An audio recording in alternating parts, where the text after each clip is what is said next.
ఇక్కడికి పన్నెండామడా బుద్ధి పల్లాడు వచ్చాడు. అయ్యా భజరావు గారు, మీ కుమార్తె అంతుబాయిని మా కుమారుడికి ఇచ్చి పెళ్లి చేస్తే మేము భాగ్యపదాలు చూపడతామండి.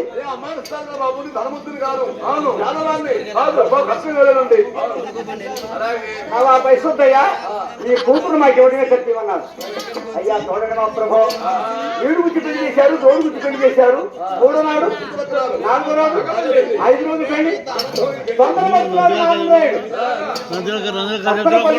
వైనికనపల్లి లోపల అంతుబాయిని కూర్చోబెట్టి కోనేరంగు కూర్చోబెట్టి వాళ్ళు సమస్కోటికి ప్రయాణం అయ్యారు. ఇంటిజామతో దొరుకుని మహాతల్లి కఠినాయుడు కన్నశివుడు ఆదిపోవాని తుడుచుకోవాని మావిడాలి వేలు మరిపోకమ్మ ఇంట్లో పాదం పెడుతుందండి. మరి అంతుబాయి పాదం పెడితే కొంతమంది కోళ్ళు వచ్చి పాదం పెడితే ఏమైతే అంతకన్నా విషయాల కోళ్ళైతే ఇంకా అంతకన్నా విషయాల కోళ్ళైతే వాళ్ళే మంచి వాళ్ళు పోకుండా పెట్టిన వాడు అవునా. కనుక కోటల పాదం పెట్టితే వాడి కోటలు అలాగున్నాయా, 7 కోటలు కూలేదో ఎల్ల మదర్ బాగు కూలేదా,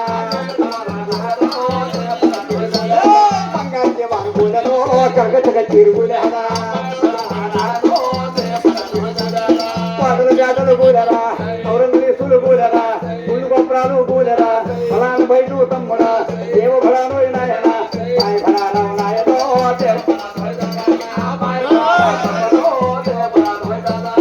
అమ్మాయి మొయ్యి చెల్లాదండి తాత బయ్యరావు చెల్లారా, నా బ్రాహ్మణులు కొన్ని వెళ్ళి పట్లాదురా, 100 మంది కాలమాయులు కొన్ని పట్లాదురా, 12 మంది కాలమాయులు తోడి పెళ్లి కొడుకునాయన, తొలి దెబ్బకి చర్ణాలురా, తోడి పెళ్లి కొడుకురా, తొలి దెబ్బకి కాశీకెళ్ళిరా, తిరుగు కొడుకు వారు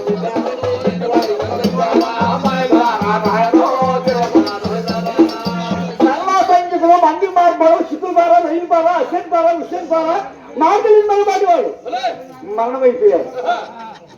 కోడలు వచ్చినారు.